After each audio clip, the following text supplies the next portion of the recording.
स्वागत है आपका मेरे YouTube चैनल लॉ डोर में। राजस्थान हाईकोर्ट ने अनुकंपा नियुक्ति को लेकर एक बहुत ही विशेष और महत्वपूर्ण फैसला दिया है। आप जानते होंगे कि अनुकंपा नियुक्ति क्यों दी जाती है।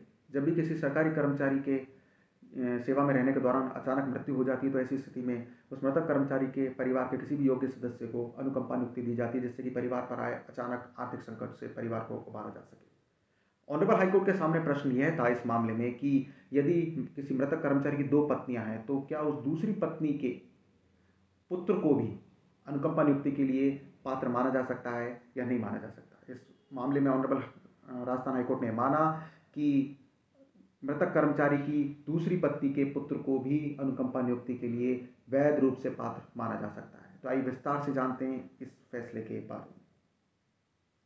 ऑनरेबल जस्टिस कुलदीप माथुर की बेंच ने इस निष्कर्ष पर पहुंचने के लिए Mukesh Kumar versus union of India के मामले में सुप्रीम कोर्ट के द्वारा दिए गए एक फैसले पर भरोसा किया, जिसमें कि यह देखा गया था कि अनुकंपा नियुक्ति नीति मृतक कर्मचारी के बच्चों को वैध और नाजायज के रूप में वर्गीकृत करके वंश के आधार पर एक व्यक्ति के साथ भेदभाव नहीं कर सकती है। हाईकोर्ट के समक्ष मौजूदा मामले में मृतक कर्मचारी मोहन सिंह की राज्य के सिंचाई विभाग में सेवा के दौरान मृत्यु हो गई थी। वे अपने पीछे 2 पत्नियां और दूसरी पत्नी से एक बेटा छोड़कर गए थे। उनकी दूसरी पत्नी यानी कि इस मामले की याचिकाकर्ता संख्या 1 ने राजस्थान मृत सरकारी सेवा के आश्रितों की अनुकंपा नियुक्ति नियम 1996 के प्रावधानों के अनुसार अनुकंपा नियुक्ति की मांग करते हुए विभाग के समक्ष एक आवेदन दायर किया था, और विभाग ने इस आवेदन को यह कहते हुए रिजेक्ट कर दिया, खारिज कर दिया कि वह मृतक कर्मचारी की दूसरी पत्नी है। इस आवेदन के खारिज होने के बाद में इस आदेश को मृतक कर्मचारी की दूसरी पत्नी ने हाईकोर्ट के समक्ष चुनौती दी। हालांकि रिट याचिका के लंबित रहने के दौरान ही वह अधिक उम्र की हो गई थी, और इस प्रकार मृतक कर्मचारी की दूसरी पत्नी ने अपनी इस रिट याचिका को वापस ले लिया, इस आधार पर कि वह अपने पुत्र के लिए अनुकंपा नियुक्ति के लिए रिट याचिका दायर करना चाहती है।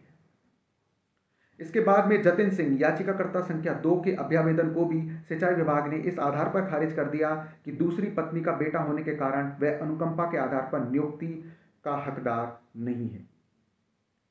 ऑनरेबल जस्टिस माथुर ने कहा कि अनुकंपा नियुक्ति की नीति जिसमें कि कानून का बल है, उसे वंश के आधार पर अनुच्छेद 16 में उल्लिखित किसी भी आधार पर भेदभाव नहीं करना चाहिए।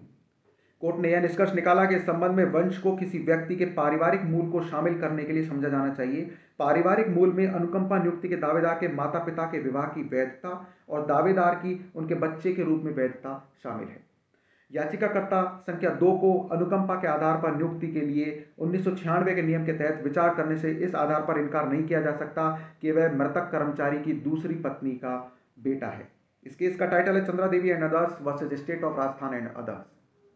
तो राजस्थान हाईकोर्ट के इस फैसले से स्पष्ट है कि यदि किसी मृतक कर्मचारी की 2 पत्नियां हैं और दूसरी पत्नी से एक पुत्र भी है, तो ऐसी स्थिति में उस दूसरी पत्नी के पुत्र को अनुकंपा नियुक्ति देने से मना नहीं किया जा सकता, उसे अनुकंपा नियुक्ति के लिए पात्र माना जाएगा। यहां पर प्रश्न यह नहीं देखा जाएगा कि उस मृतक कर्मचारी की दूसरी पत्नी का विवाह वैध था या अवैध था, परंतु दूसरी पत्नी से उत्पन्न उस पुत्र को भी अनुकंपा नियुक्ति के लिए पूर्ण रूप से पात्र माना जाएगा।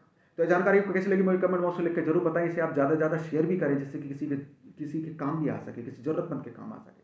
तो मिलते हैं एक और नई कानूनी जानकारी के साथ अपने अगले वीडियो में। नमस्कार।